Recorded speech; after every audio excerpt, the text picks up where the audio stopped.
Halo semuanya, nama saya Agnes Pradita Diah Agripani. Saya berasal dari jurusan D3 Manajemen Pemasaran, kelas MP4603 dengan NIM 67042231116. Kali ini saya akan mempresentasikan materi mata kuliah saya, yaitu Manajemen Produksi. Isi dari presentasi ini yaitu yang pertama, Value Creation and Customer Value, yang kedua, Customer Analysis in Distribution Era, yang ketiga ada Market Potential and Sales Forecasting in Distribution Technology Era, yang keempat ada New Product Development for Distribution Era, yang sudah saya rangkum dalam bentuk paling sederhana. Tanpa basa-basi lagi, mari kita langsung saja masuk ke materi yang pertama. Value Creation and Customer Value. Yang pertama, perlu kita ketahui bahwa value creation adalah aktivitas menaikkan nilai barang atau jasa untuk kepuasan pelanggan. Sementara customer value adalah semua manfaat yang dirasakan oleh pelanggan, baik tampak maupun tidak tampak. Customer value dapat dikembangkan dengan cara 5, dengan memaksimalkan pelayanan, meminta kritik dan saran, membantu pelanggan dalam memahami produk, menciptakan keunikan dalam produk, dan branding. Poin yang kedua dari value creation adalah nilai pelanggan. Yang pertama adalah nilai yang diterima, yaitu selisih total customer value atau jumlah nilai bagi pelanggan, dan total customer cost. Yang kedua adalah jumlah nilai bagi pelanggan.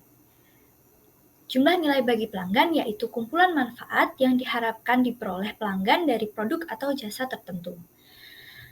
Biaya total pelanggan adalah kumpulan pengorbanan yang diperkirakan pelanggan akan terjadi dalam evaluasi, perolehan, dan penggunaan. Poin ketiga yaitu kepuasan pelanggan.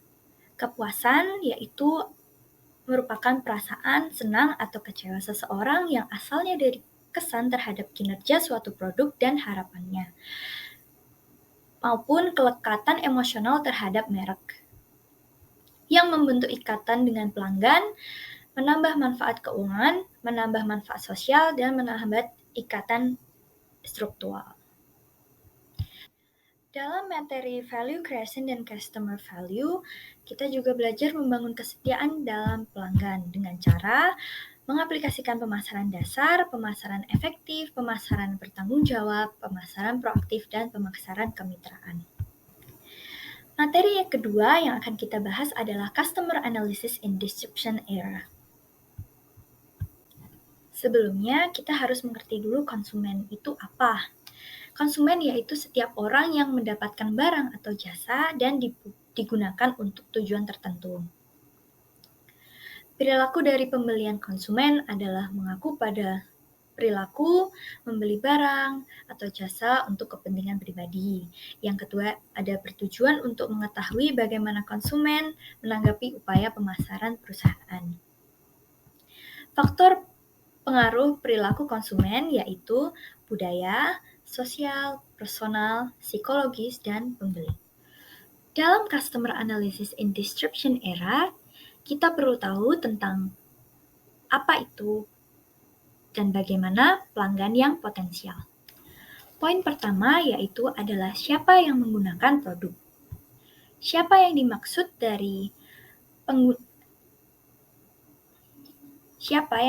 dari hal ini adalah pengguna dari produk kita, yang dapat dibedakan dari sisi demografis, yaitu seperti umur, gender, lokasi, dan agama. Yang kedua ada sosial ekonomi, seperti edukasi, kebutuhan, dan kelas sosial. Dan yang ketiga ada personality atau kepribadian, dan yang keempat ada psikografis dan value, seperti lifestyle.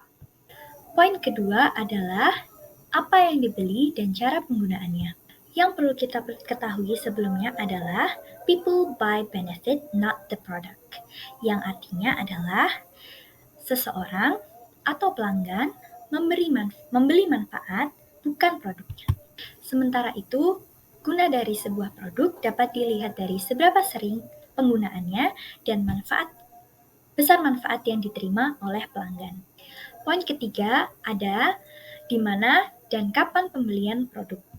Poin keempat adalah bagaimana pelanggan memilih, yang dapat dilihat dari media apa yang menjadi sarana konsumen kenali produk.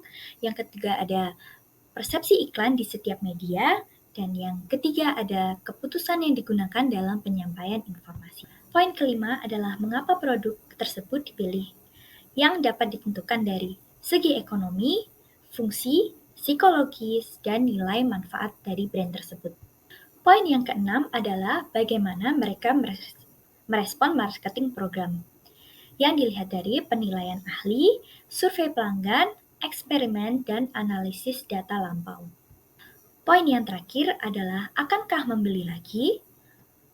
Dalam hal ini kita dapat melihat dari kepuasan pelanggan, minat pembeli, perilaku dari pelanggan, dan kesetiaan pelanggan. Berikutnya, kita akan membahas mengenai merek.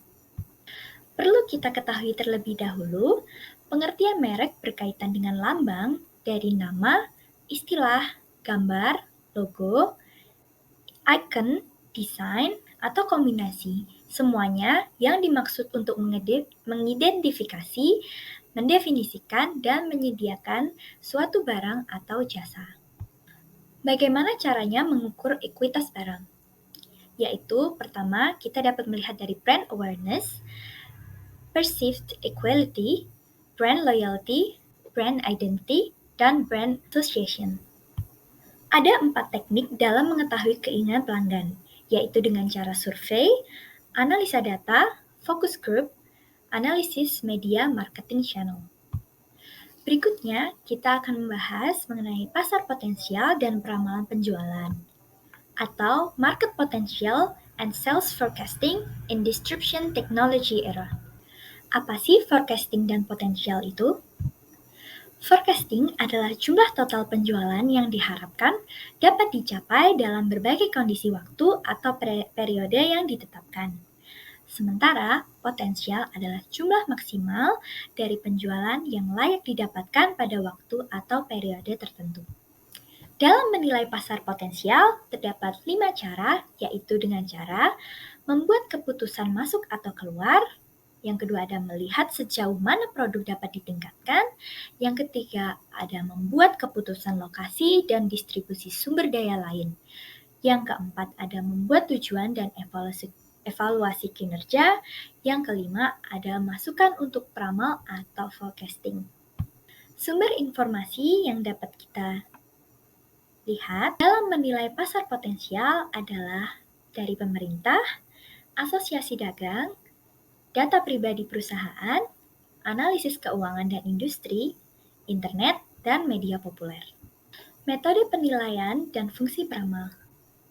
Metode dalam menilai pasar potensial dan potensi penjual dapat dianalisis berdasarkan calon pembeli dan pengguna yang potensial, banyaknya kelompok pembeli potensial berdasarkan langkah yang pertama, yaitu calon pembeli dan pengguna yang potensial. Yang ketiga adalah memperkirakan tingkat pembelian. Fungsi peramal atau forecasting adalah untuk menjawab pertanyaan bagaimana jika. Yang kedua ada membantu mengatur anggaran. Yang ketiga ada memberikan dasar bagi sistem pemantau. Yang keempat ada membantu perencanaan produk. Dan yang terakhir ada analisis keuangan perusahaan. Materi terakhir yang akan kita bahas yaitu New Product Development for Disruption Era. Yang pertama adalah kunci sukses dari sebuah inovasi, yaitu keseluruhan usaha perusahaan, perencanaan yang kuat, dan proses pengembangan produk yang baru dan sistematis. Ide produk yaitu berdasarkan dari internal dan eksternal. Dalam mengembangkan produk baru, terdapat beberapa proses yaitu penciptaan ide, penyaringan ide, pengembangan konsep produk, pengujian konsep, pengembangan strategi pemasaran, analisis bisnis, pengembangan dan pemasaran, uji, dan komersial. Dalam proses pengembangan produk baru, melibatkan sekelompok tahap dengan pendekatan sistematis, holistik untuk mengolah proses ini, berpusat pada pelanggan dan berdasarkan tim. Apa itu harga? Harga adalah sejumlah uang yang dibayar atas jasa atau jumlah nilai yang konsumen tukar dalam rangka mendapat manfaat dari memiliki atau menggunakan barang atau jasa. Mengukur persepsi nilai dan harga produk dengan cara survei konsumen, analisis nilai, analisis harga saing, dan FGD. FGD merupakan singkatan dari Focus Group Discussion yang artinya adalah sebagai strategi pembahasan melalui pembagian kelompok. Produk bundling. Produk bundling merupakan strategi pemasaran yang mengelompokkan beberapa produk atau kemasan dalam satu harga. Terdapat 5 jenis bundling, yaitu yang pertama adalah New Product Bundling. New Product Bundling adalah gabungan dari produk baru atau produk terlaris. Yang kedua ada Pure Bundling. Dalam hal ini, biasanya produk tidak tersedia terpisah, dan konsumen harus membeli secara bersamaan. Same Product Bundling. Same Product Bundling atau yang biasanya kita ketahui sebagai buy one get one bundling. Cross-sell bundling. Isinya berupa produk utama dan lengkap. Mix and match bundling. Dalam mix and match bundling, konsumen bisa menentukan produk mana berdasarkan pilihan yang tersedia. Terdapat manfaat bundling, yaitu menurunkan biaya distribusi dan pesanan, menghindari pemborosan inventaris, tingkatkan pengalaman customer, dan tingkatkan jumlah penjualan. Sekian presentasi dari saya. Terima kasih telah mendengarkan. Semoga hal ini dapat bermanfaat bagi kita semua. Terima kasih.